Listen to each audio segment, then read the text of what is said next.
कुंज विहारी।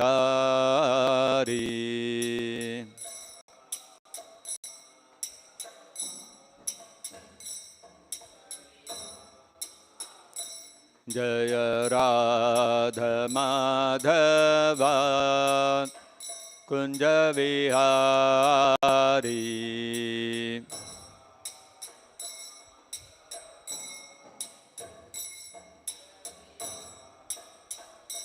जय गोपी जन वल्लभा गिरिवरधारी।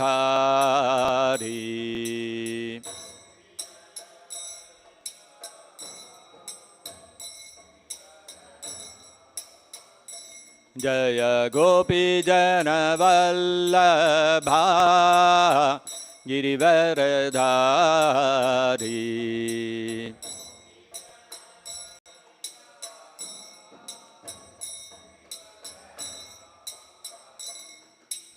यशोदनन्दन व्रज जनरञ्जना।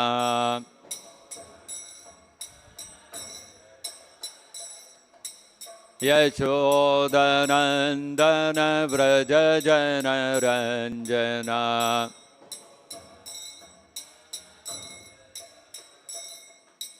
यमुनातीरावनचारी।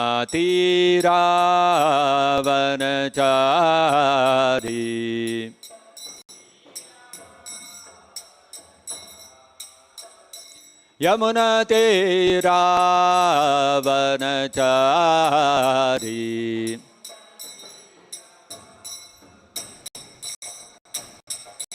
जय राधा माधवा कुंज विहारी।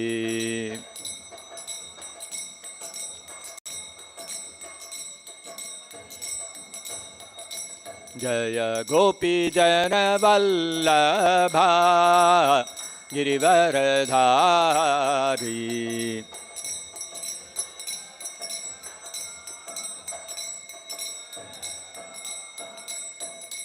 यशोदनन्दन व्रज जनरञ्जना।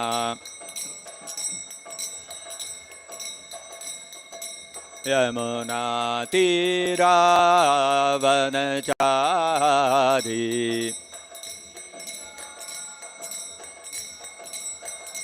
यमुनातीरावनचारी। जय राधा माधवा कुंज विहारी।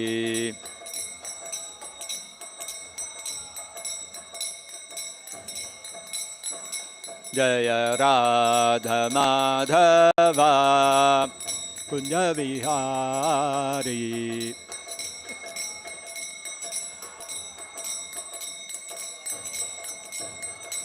जय कृष्ण रुक्मिणी जय सत्यभामा। कृष्ण रुक्मिणी जय सत्यभामा।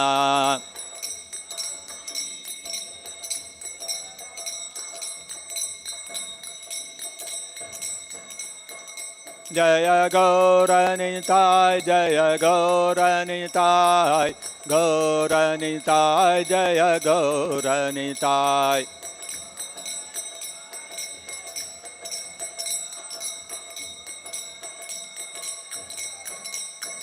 जय जय Prabhupada Prabhupada Prabhupada Prabhupada.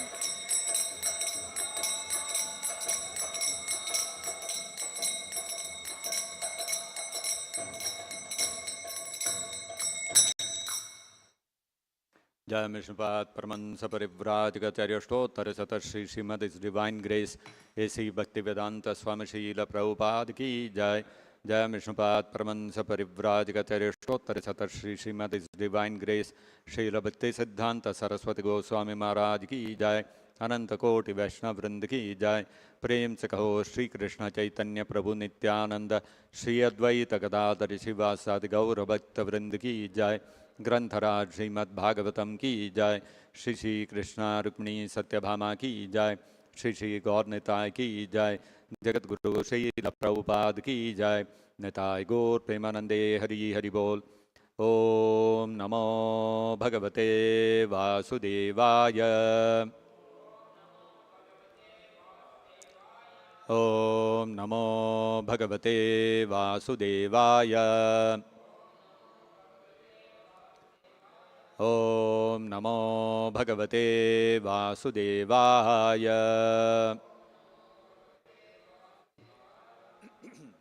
Reading from Srimad Bhagavatam, Canto 3, Chapter 26, Fundamental Principles of Material Nature, Text number 1.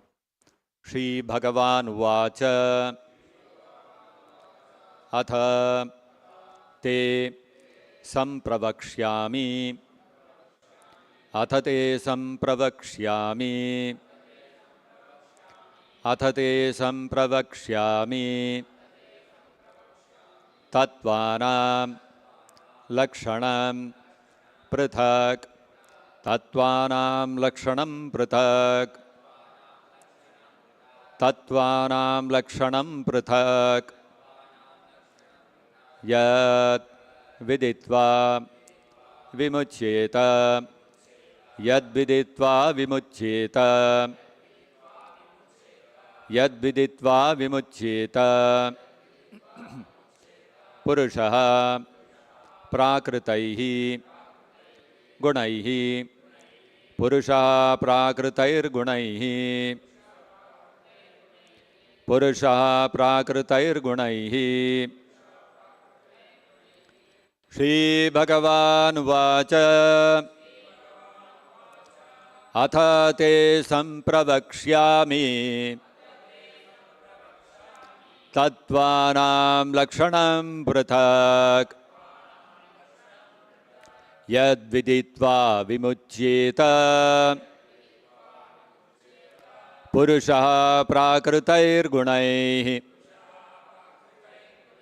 Shri Bhagavan Uvacha Atha Te Sampravakshyami Tattvanam Lakshanam Prithak Yad Viditva Vimuchyeta Purushaha Prakritair Gunaihi.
Shri Bhagavan Uvacha.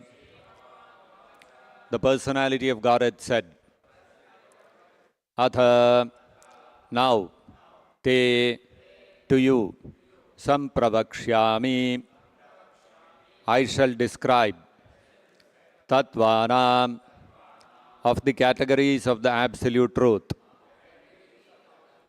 lakshanam, the distinctive features, prithak, one by one, yat, which, viditva, knowing, vimuchyeta, one can be released, purushaha, any person, prakritaihi, of the material nature, gunaihi, from the modes. Translation and purport by His Divine Grace Srila Prabhupada. The personality of Godhead, Kapila, continued, My dear mother, now I shall describe unto you the different categories of the absolute truth, knowing which any person can be released from the influence of the modes of material nature. Kindly repeat. The personality of Godhead, Kapila, continued, My dear mother, now I shall describe unto you the different categories of the absolute truth, knowing which any person can be released from the influence of the modes of material nature. Purport by Srila Prabhupada. As stated in Bhagavad Gita, one can understand the Supreme Personality of Godhead, the Absolute Truth, only through devotional service. Bhaktya Mam Abhijanati. As stated in the Bhagavatam, the object of devotional service is Mam, Krishna. And as explained in the Chaitanya Charitamrita, to understand Krishna means to understand Krishna in his personal form with his internal energy, his external energy, his expansions, and his incarnations. There are many diverse departments of knowledge in understanding Krishna. Sankhya philosophy is especially meant for persons who are conditioned by this material world. It is generally understood by the parampara system or by disciplic succession to be the science of devotional service. Preliminary studies of devotional service have already been explained. Now the analytical study of devotional service will be explained by the Lord, who says that by such an analytical study, one becomes freed from the modes of material nature. The same assertion is confirmed in Bhagavad Gita. Tato mam tattvato jnatva. By understanding the Lord according to various categories, one can become eligible to enter into the kingdom of God. This is also explained here. By understanding the science of devotional service in Sankhya philosophy, one can become free from the modes of material nature. The eternal self, after becoming freed from the spell of material nature, becomes eligible to enter into the kingdom of God. As long as one has even a slight desire to enjoy or lord it over material nature, there is no chance of his being freed from the influence of nature's material modes. Therefore, one has to understand the Supreme Personality of Godhead analytically, as explained in the Sankhya system of philosophy by Lord Kapila Deva. Dasa in the Bhaktivedanta purport.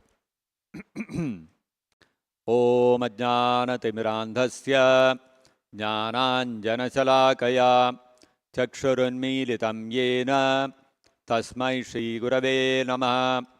Nama Om Vishnupadaya Krishna Presthaya Bhutale Srimate Bhaktivedanta Swaminiti Namine Namaste Saraswate Deve Gauravani Pracharine Nirvishesha Shunyavadi Paschatya Deshatarine Jaya Shri Krishna Chaitanya Prabhu Nityananda Shri Advaita Gadadhara Shri Vasadi Gaura Bhakta Vrinda Hare Krishna Krishna Krishna Hare Hare Hare Rama Rama Rama Hare Hare Mukam Karoti Vachalam Pangum Langhayate Girim Yat Kripatamaham Mande Shri Gurum Dinataranam.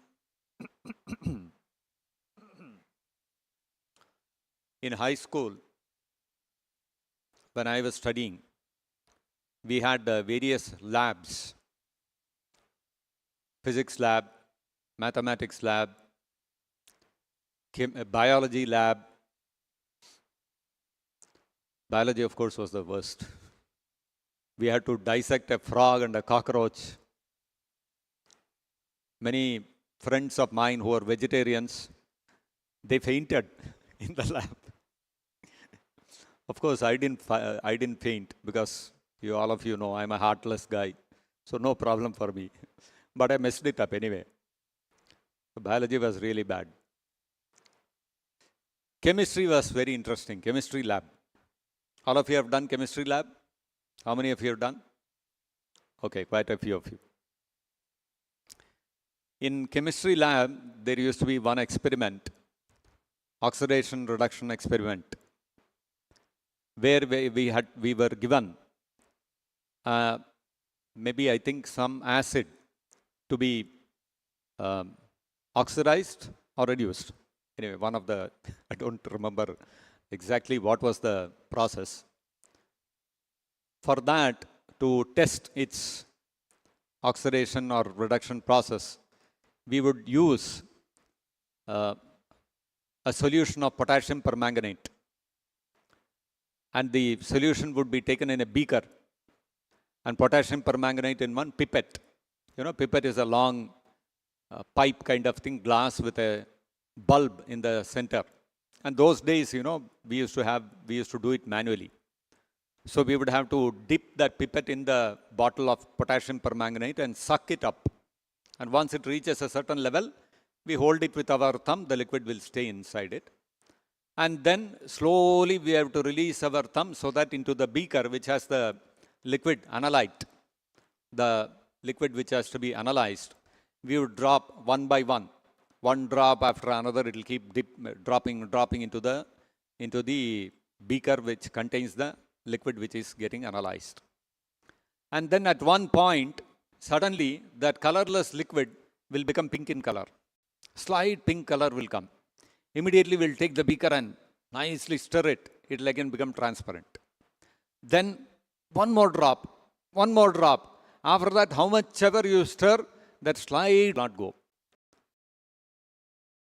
Now that oxidation process is complete, we know. And then we take how much volume based on that. In the bulb portion of the pipette, there would be markings, so many ml. And we would immediately note down what was the initial reading, what was the final reading, and then based on that make some calculations and arrive at certain figures. This used to be the process. Some of the students, too much enthusiastic, they'll go and suck the potassium permanganate, they'll suck it so fast, it'll go into their mouth. And then they have to go and wash their mouth and all that. I don't know today whether, you know, nowadays they must have better equipment. You don't have to put your mouth and practically suck it like that. Probably, I don't know. And you have to hold your thumb and little by little, you know. And so, by that symptom of that liquid turning pink in color, we know that the process has completed. We learnt about that in the theory class, and then when we actually did it in the practical class, we saw how, okay, this reaction is happening, and we were able to see the symptoms for ourselves.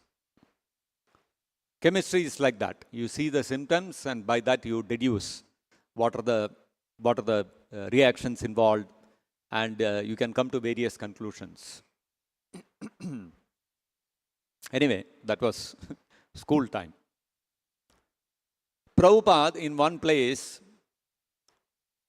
he was remembering how one of the devotees who had joined the temple at that time, that devotee wanted to become a grihastha.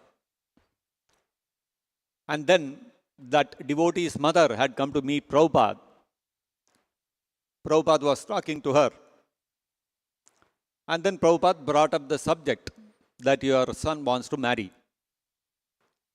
What do you feel? Do you have any opinion on it or something like that? Because in India, we always take the parents' view, their consent. West, it's not like that. But anyway, Prabhupada asked that mother of that devotee. He wanted to inform her and take her consent also. And Prabhupada asked her that your son wants to get married. Do you have anything to say? So that mother replied, well, if my son can maintain his wife, then I have no problem, let him get married. So Prabhupada recalled this, and Prabhupada mentioned how, you see, in Kali Yuga, if a man is able to maintain one wife, then he is considered a very big expert man in material affairs. That's stated in the Bhagavatam, in the 12th canto. Dakshyam kutumba paranena.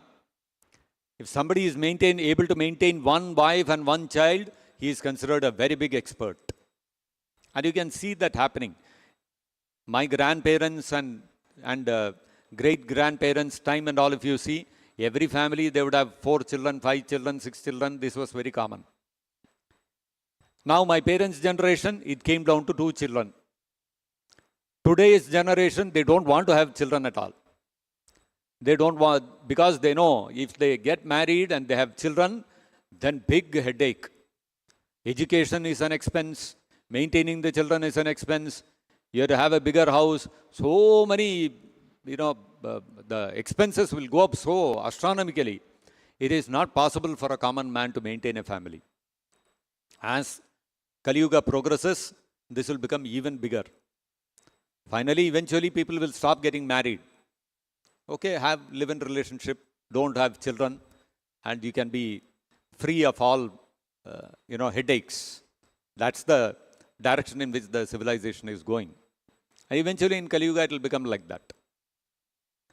Anyway, Prabhupada quoted this, and he said that you see, for one man in Kali Yuga to maintain one wife is such a big thing. He has to think whether I'll be able to maintain a wife and a child or not.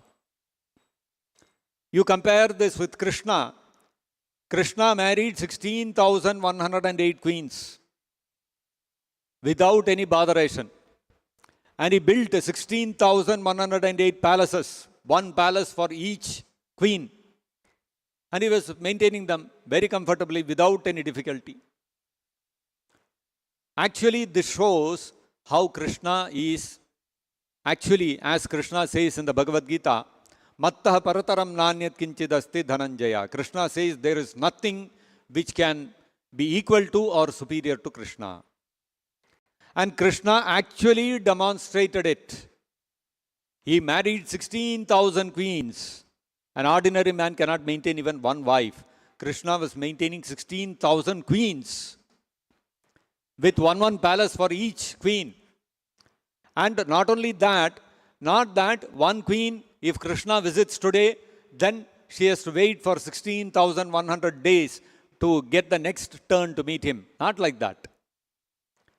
Krishna expanded himself into 16,108 forms, and he was present with each queen independently. And each queen was thinking, Krishna is with me only. All the other queens, Krishna has left and he has come to me alone. See Krishna's opulence. So this is possible only for Krishna, not for ordinary living entities. So therefore, when we speak of God, when we speak of Bhagavan, we have to understand Bhagavan by the Lakshana, by the symptoms or characteristics, as Kapila Deva is mentioning here. Tattvanam Lakshanam Pratak. We have to understand the Supreme Personality of Godhead by his symptoms. Just like we are pouring potassium permanganate into that liquid, and by the symptom of the change of color to a pinkish color, you can make out that yes, this reaction has happened, oxidation has happened, reduction has happened, whatever that thing is, you can deduce by that. So in chemistry, based on the symptoms, you are able to derive certain things. And so it is called science, because any number of times you repeat that experiment, you will get the same lakshana, same symptoms. Therefore, to understand Bhagavan or God, we have to understand the symptoms. And if we check, when anyone claims to be God, if we check that person, verify that person's claim against the symptoms that God is supposed to possess, and if he fulfills those symptoms, then we can conclude that yes, this person is God. And you will see every time whenever God appears, he will fulfill all those symptoms, all those lakshanas will be fulfilled. Therefore, when it comes to the spiritual life, Prabhupada referred to it as the science of God, the science of knowing God. In the Bhagavad Gita also, the first chapter, first verse, purport, the first thing that Prabhupada says is, Bhagavad Gita is the theistic science. Shri Krishna Rukmini Satyabhama Ki. So why is it a science? Because to know God, there are certain symptoms which are described in the Vedic scriptures. And just like in chemistry, based on the symptoms which are described in the textbook, if you achieve those symptoms, if you observe those symptoms in the lab, you can conclude that yes, this reaction has happened. Similarly, whatever symptoms of God are given in the Vedic scriptures, if we find some person fulfilling those symptoms, then you can conclude that he is God.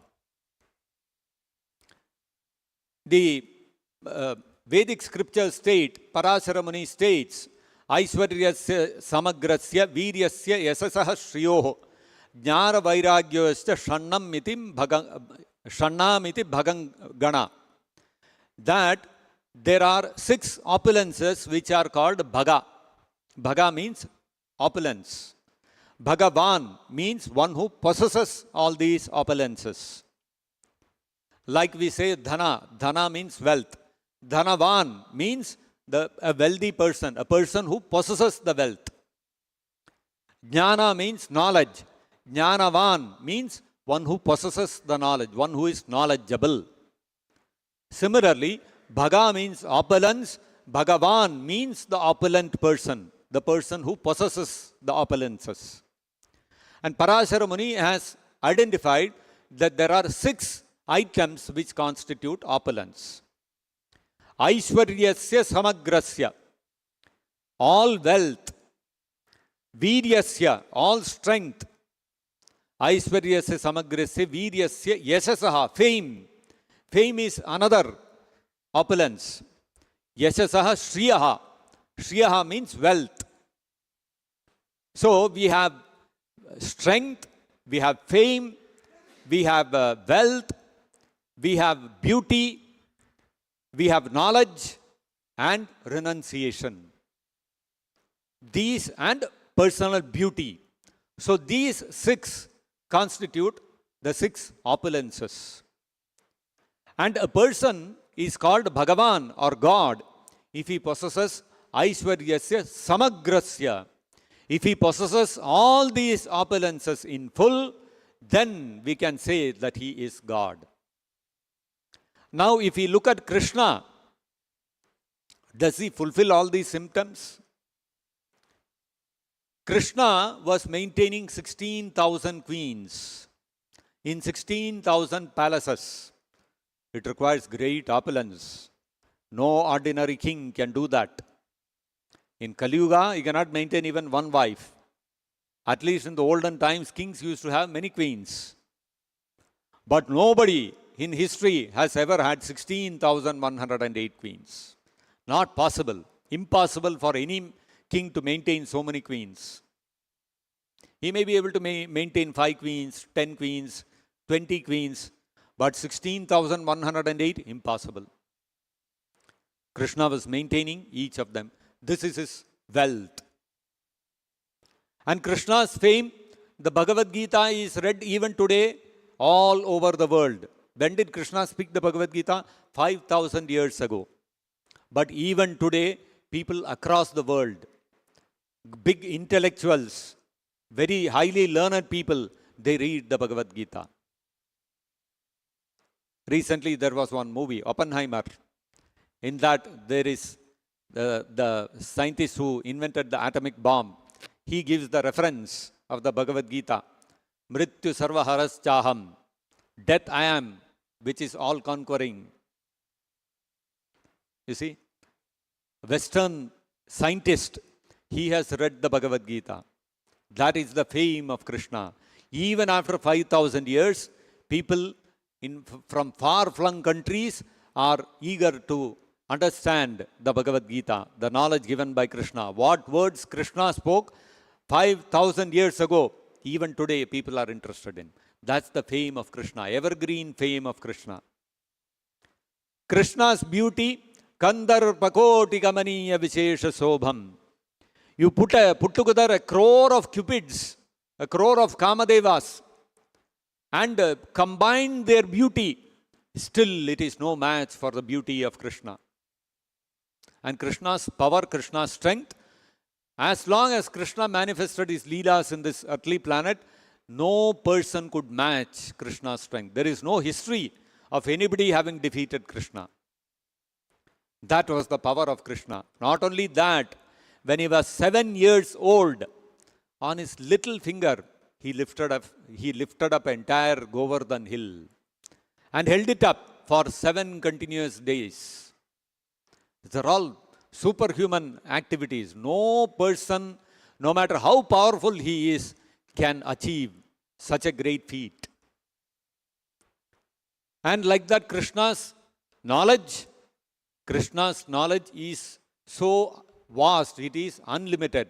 Krishna says in the Bhagavad Gita, Sarvasya chaham hridi sannivishtaha. Krishna is seated as Paramatma in everyone's heart.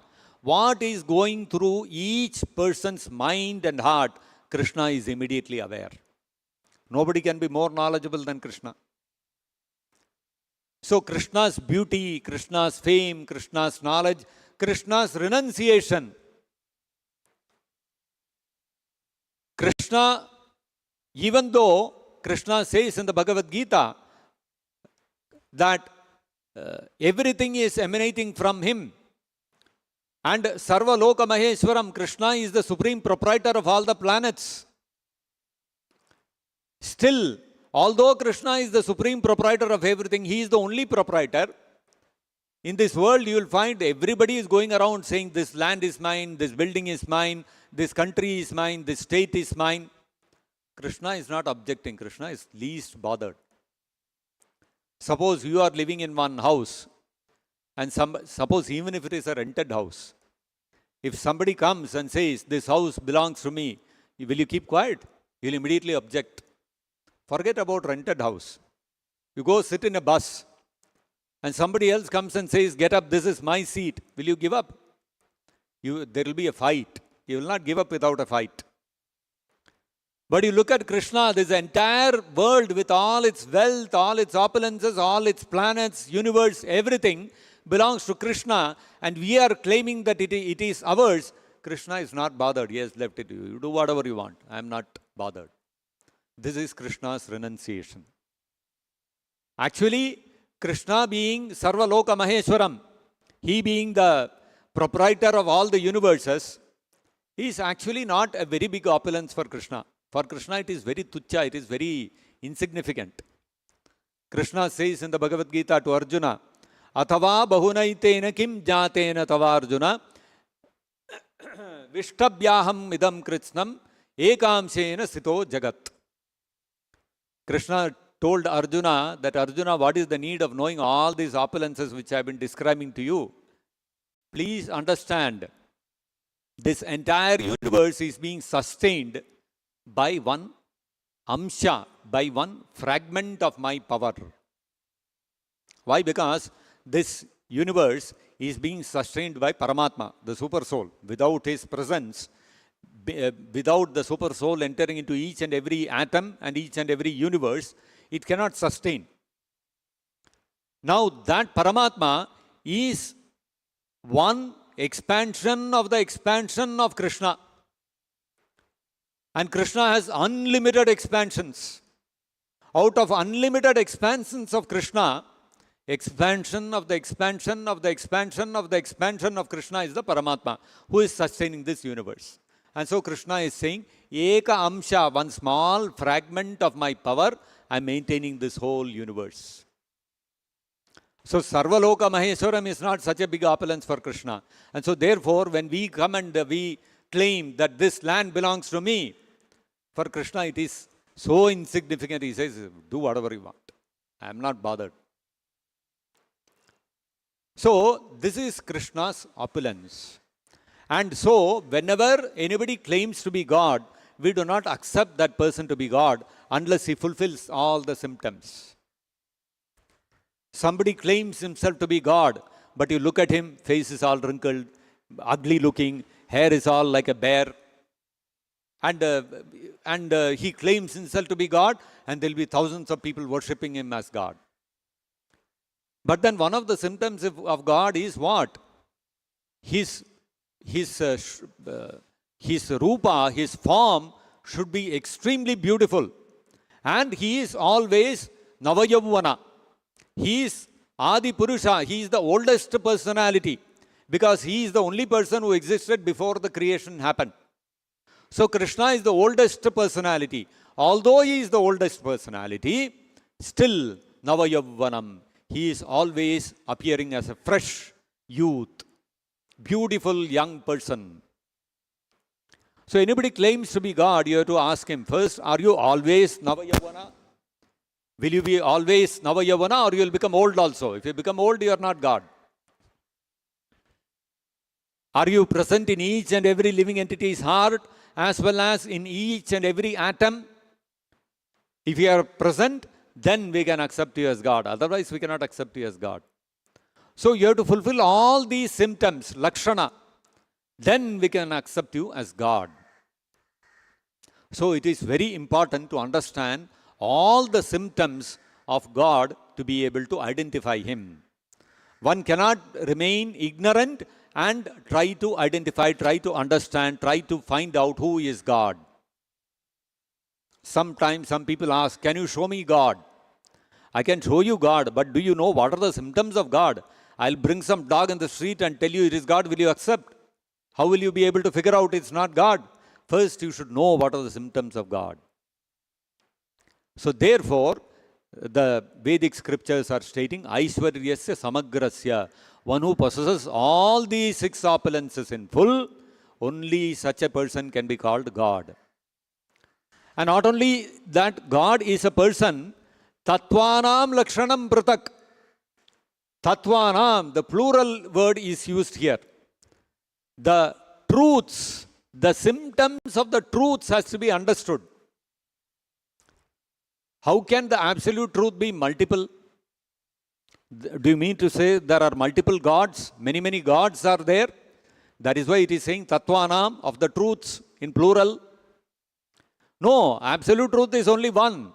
God is only one. There cannot be multiple gods. There cannot be competition for God. If there is a competitor for God, he is no more God.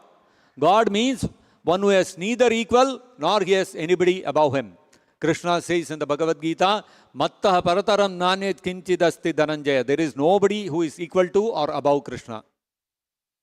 Then why is the word used in plural here? Tattvanam lakshanam pratak. He should have, Kapiladeva should have said, Tattvasya lakshanam pratak. The different symptoms of the absolute truth, he should have said. Why is he using the plural? Because although the absolute truth is one, it has multiple categories. There are categories of absolute truth. So you have to understand the symptom of each category also, to be able to understand the absolute truth in full. The Srimad Bhagavatam mentions that there are three categories of the absolute truth. Vadanti tattva vidas tattvam ejnanam advayam brahmeti paramatmeti bhagavaniti sabdyate. Tattva vidaha, those who are learned people, those who have understood the absolute truth, those who are in knowledge of the absolute truth, vadanti tattva vidas tattvam.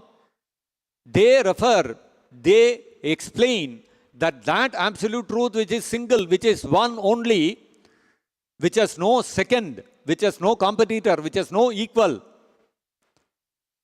Vadanti tattva vidas tattvam yajnanam advayam. That knowledge of that absolute truth, it is divided into three categories, although all three categories are non-different. So the absolute truth has three categories. What are those three categories? Brahman, the impersonal effulgence of Krishna. Paramatma, the super soul, who is present in each and every living entity's heart and who has entered into each and every atom. Andantarastam paramanu chayantarastam. One who has entered into each and every atom within this universe. That is the Paramatma, the super soul. And the third, the final, the culmination of the absolute truth is Bhagavan, the person, the Supreme Personality of Godhead. So these are the three categories of the Absolute Truth, and we have to understand the symptoms, the Tattvanam, the symptoms of each of these. Tattvanam Lakshanam Pratak. And we have to understand all the three categories and their symptoms, then we will understand God in full. Otherwise, it will be only a partial understanding of the Absolute Truth. So, Tattvanam Lakshanam Pratak Yad Viditva Vimuccheta Purushaha Prakritayir Gunaihi. By understanding the characteristics or the symptoms of the Absolute Truth in all its phases or all its categories, Kapila Deva is stating, Purushaha Prakritayir Gunaihi Vimuccheta. The person becomes liberated from the influence of Prakritayir Gunaihi. From the influence of Prakritayir Gunaihi, the modes of material nature. Prakritayir means from Prakriti comes Prakrita. So Prakritaihi Gunaihi. All the living entities within this material world are under the influence of Prakritayir Gunaihi. Are under the influence of the material modes of material nature, which is Satoguna, Rajoguna and Tamoguna, the modes of goodness, passion and ignorance. And as long as our eyes are covered by these three modes of material nature, as long as we are under the influence of Prakritaihi Gunaihi, we cannot understand the Absolute Truth. So, understanding the Absolute Truth is not possible on the material platform because the Absolute Truth is beyond the material platform. Therefore, in the material world, whatever knowledge we gain, it is called Pratyaksha Jnana.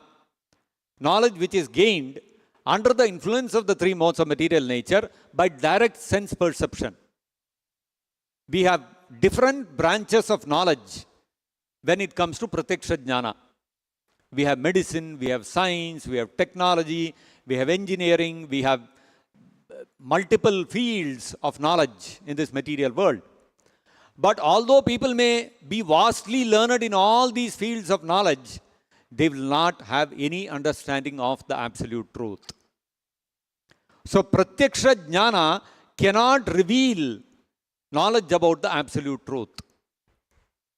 When we say Andantarastam Paramanu Chayantarastam, within the atom also Krishna is there. You take an electron microscope and magnify the atom and try to figure out where is Krishna, you cannot find. Why? Because you are using that microscope and studying the atom from the platform of Prakritaihi Gunaihi, from the platform of material nature, which cannot reveal the Supreme Personality of Godhead. It can only conceal the Absolute Truth. When you study material nature, with the influence of Prakritaihi Gunaihi, what will happen? Your knowledge will cover up the Absolute Truth. That is the effect of knowledge which is influenced by the three modes of material nature. So when we are speaking of knowledge, if you have to understand the Absolute Truth, actually there are 5 phases of knowledge. The first phase is Pratyaksha Jnana, which can only conceal the Absolute Truth. It cannot reveal the Absolute Truth. So if you want to understand the Absolute Truth, what kind of Jnana you need? Pratyaksha Jnana will not help you. You need Paroksha Jnana. What is Paroksha Jnana? Paroksha Jnana means knowledge which is obtained from higher authorities. By learning the Vedic scriptures, by studying the Vedic scriptures, one can understand the Absolute Truth. This is called Paroksha Jnana. And then, if you understand Paroksha Jnana, it is not that you have become liberated. You are still not liberated. To become liberated, you have to go to the next stage of knowledge, which is called Aparoksha Jnana, which means you have to realize that knowledge. Simply theoretical study of the Vedas, Upanishads, Vedanta Sutras is not enough. You have to realize Aham Brahmasmi, I am Brahman. So Paroksha Jnana, the pinnacle of the Paroksha Jnana is obtained by a person who is a Brahmana. Brahmana means who is by quality, he is fully situated in Sattva-guna. He can reach up to the point of Paroksha Jnana. To come to the stage of Aparoksha Jnana, you have to go further beyond the position of a Brahmana. You have to come to the stage of Brahman Janatiti.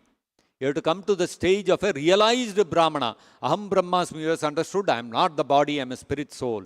He is fully realized. Such a self-realized soul has come to the stage of Aparoksha Jnana. And still one has not understood Krishna. You have to go further, you have to go beyond that. You have to come to the stage of the next higher stage of knowledge, which is called Adhokshaja Jnana. Adhokshaja means Adaha Krita Akshaja. There are two meanings to this word Akshaja. Aksha means eye. So eye is one of the senses. We have eyes, nose, ears, tongue, skin. These are all the Jnanendriyas, the knowledge acquiring senses.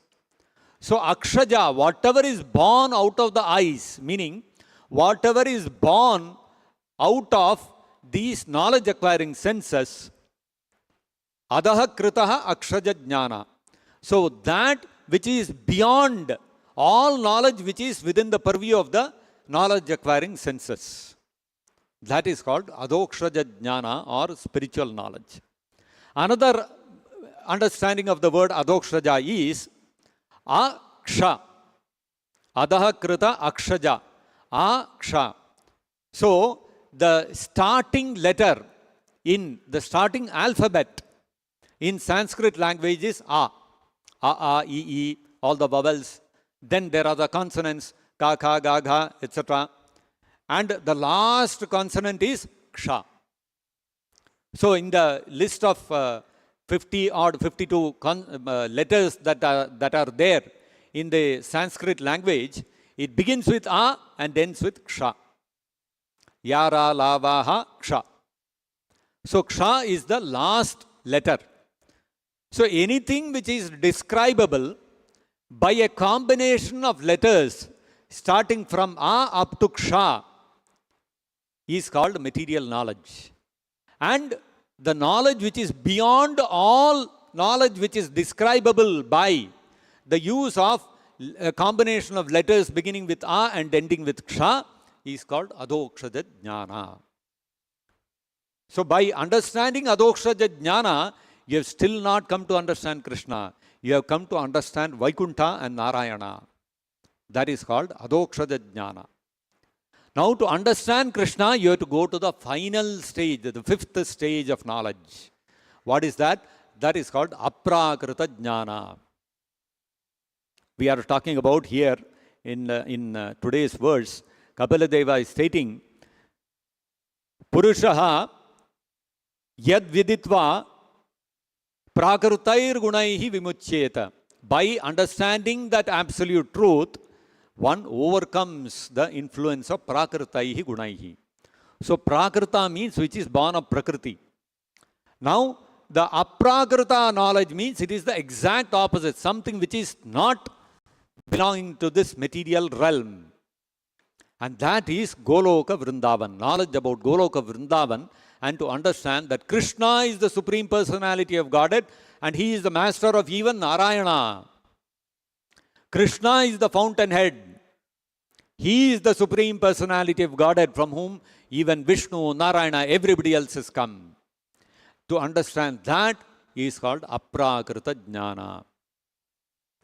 Therefore, to come to that stage of Aprakrita Jnana, how do we come to that stage? First of all, Krishna himself is Aprakrita and we are in Prakrita stage.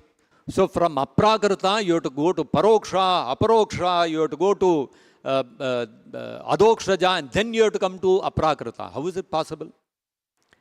That Krishna says in the 18th chapter of the Bhagavad Gita, 55th verse, Krishna says, Bhaktya mam abhijanati yavan yaschasmi tattvataha tato mam tattvato jnatva visate tadanantaram.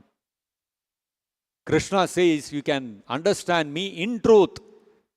Bhaktya mam abhijanati yavan yaschasmi tattvataha. In truth, you can understand who I am and what I am completely with all its symptoms. The same words are used here today. Tattvanam lakshanam. Tattvanam lakshanam pratak. So, in truth, Krishna is saying in the Bhagavad Gita, you can understand me. How you can understand me? By bhakti yoga. By rendering devotional, pure devotional service to Krishna, we can understand Krishna in truth. Bhaktya mam abhijanati. Yavan yaschasmi tattvataha. Who is Krishna? What is he? What is his position? That what is his abode, supreme abode, Goloka Vrindavan? Krishna is the source of even Narayana. To understand this in truth, one has to render devotional service. There is no other way. By the process of Karma Yoga, by the process of Jnana Yoga, by the process of Ashtanga Yoga, you cannot understand Krishna. Bhaktya, only by devotional service, pure devotional service, you can understand. And if you understand Krishna in truth, what is the result? Tato mam tattvato jnatva. By understanding Krishna in truth, what is the real position of Krishna? Vishate tadanantaram. You can transfer yourself to the spiritual world. No more repeated birth and death within this material world. That means, prakrutaihi gunaihi vimuchyeta. The same thing. Visate tadanantaram means if you have to go to the spiritual world which is beyond the influence of the three modes of material nature, means if you go there, you have surpassed the influence of the three modes of material nature. So, therefore, Kapiladeva is stating, Atate sampravakshyami tattvanam lakshanam pratak. He is telling Devahuti, his mother, I will tell you all the symptoms of the absolute truth along with all its categories, which means Krishna, the Supreme Personality of Godhead, Paramatma, his expansion of expansion of expansion, and Brahman, which is Krishna's bodily effulgence. By knowing these things, what happens? Prakarutaihi gunaihi vimuchyeta yad viditva. By knowing Krishna in truth, Tattvanam lakshanam, by knowing him in truth, one can become liberated from the influence of the three modes of material nature and one can elevate oneself to the spiritual world. So this is what Kapiladeva is informing his mother, Devahuti, and further in this chapter, we will see all the categories of the absolute truth. And as Prabhupada is mentioning in the purport, to understand Krishna means to understand Krishna in his personal form, with his internal energy, his external energy, his expansions, and his incarnations. All these are aspects, different aspects of the absolute truth. So in this chapter, which is entitled Fundamental Principles of Material Nature, we will understand about the material nature, its creation, and all those kind of things. And so, that is a study of one of the categories of the absolute truth, by understanding which one can become liberated from the influence of the three modes of material nature and one will be elevated to the spiritual world. So I'll stop here. Does anybody have any question or comment? Yes, Raghav Prabhu.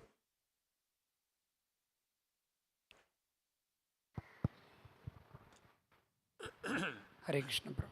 Hare Krishna. Like how to understand the interrelation between karma and kala and these modes, like desires.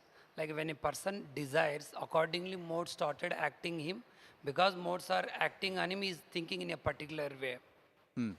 Or based on karma, kala is provoking him to think in a such a way, then guna started to act to fulfill the desires. Like how to understand the intricacies of that. Well, it's like this. Kala, karma, prakriti, the three modes of material nature, time, and the resultant actions of our previous activities, all of them are working in tandem to influence the living entity, to act in a certain way, to feel in a certain way, to have certain likings, dislikings, etc. So when a living entity, a conditioned living entity, which is under the influence of kala, karma and prakriti, he desires something. You have to understand that it is not his desire, it is the three modes of material nature which is forcing him to desire like that. So the question that comes up is, if the three modes of material nature are making a living entity desire in a certain way, then why is a living entity held responsible for his actions? Why does the law of karma exist? After all, it is the three modes of material nature which are forcing a man to act in a particular way. He may be committing a sinful activity. Somebody goes and murders someone. You ask him, why did you kill him? The three modes of material nature killed him. I didn't kill him. So can you take that argument? So actually the fact is, when it comes to animals, they are completely under the control of the three modes of material nature. And therefore, in the animal kingdom, there is no concept of justice, there is no concept of law, there is no concept of law abiding. Animal goes and fights with another animal and kills him. No court is going to call the animal and make a hearing, call witnesses. Did he kill this animal? Did this animal kill another animal? Then sentence him to imprisonment. You don't do all that. Animal kills another animal, gone, that's all. No botheration, nobody bothers about it. But a human being does that, immediately there is law, there is police, there is judiciary, everybody will start questioning. Why this discrimination? Because although even the human being is also being influenced by the three modes of material nature, he also has a higher level of discrimination. He has the ability to understand dharma, religion, religious principles, and act according to that. If you call an animal and make him sit and preach Bhagavad Gita to him, he cannot understand. Human being can understand. Human being can understand what is to be done, what is not to be done. Human being can discriminate.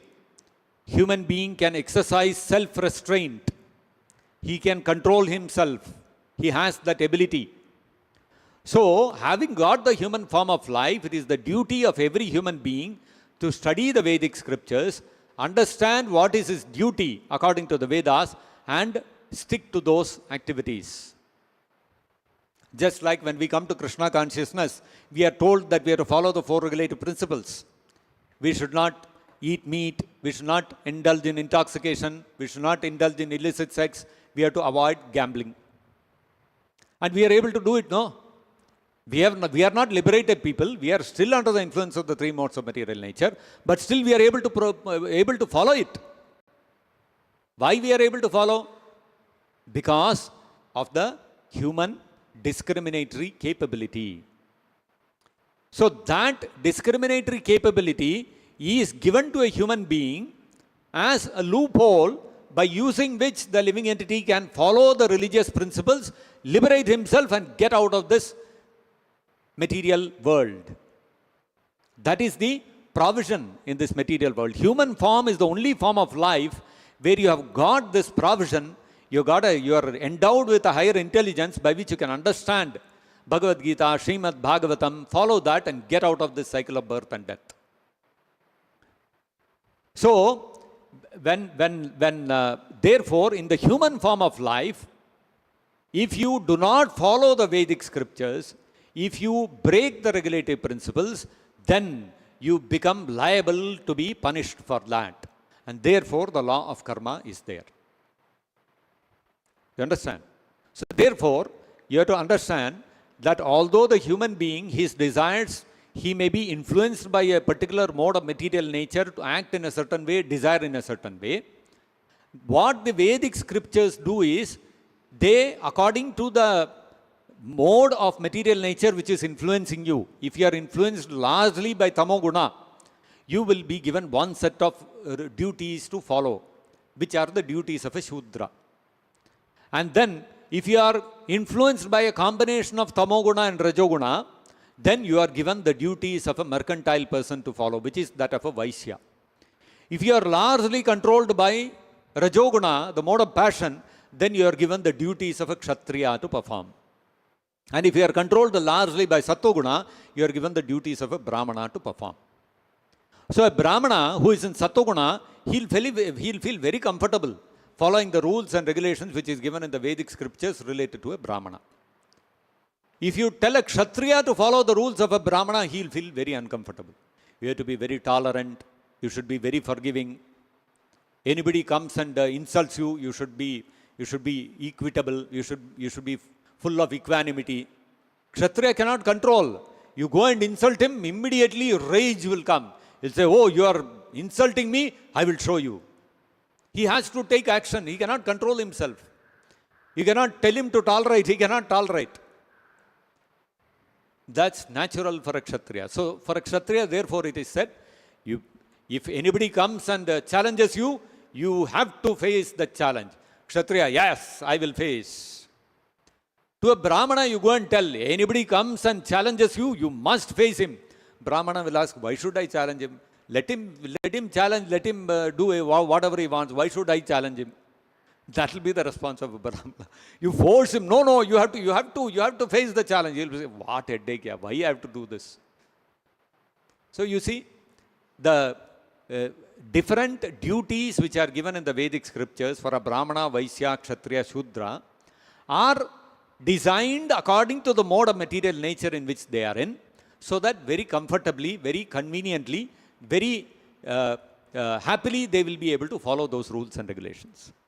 And by following those rules and regulations, what is happening? If you stick to those rules and regulations and satisfy the propensities you have under the control of the three modes of material nature, if you are fulfilling those propensities by following the codes of dharma, then what happens is gradually you will, step by step, you will get elevated in Sattva-guna.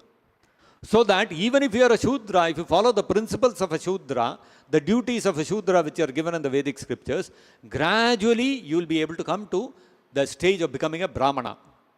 And once you become a Brahmana, the chances are very high, the opportunities are very high for you to liberate yourself and get out of this material world. You understand?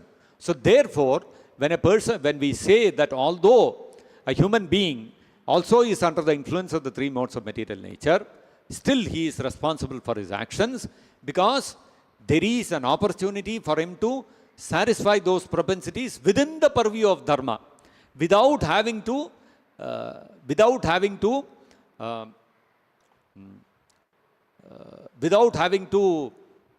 break the principles of dharma. Without breaking the principles of dharma, he can satisfy his propensities, which will bring him punya, and he will be able to elevate himself. So having got that provision, got that privilege, if he misuses that and refuses to follow dharma and satisfies his propensities whimsically, unrestrictedly, then what will happen? He has to get punished for that. You understand? So that is how we have to understand the influence of the three modes of material nature. Does that answer the question? Okay. So we'll stop here. Grantharaj Srimad Bhagavatam ki jai, Jagat Guru Srila Prabhupada ki jai, Nitai Gaur Premanande Hari Hari Bol.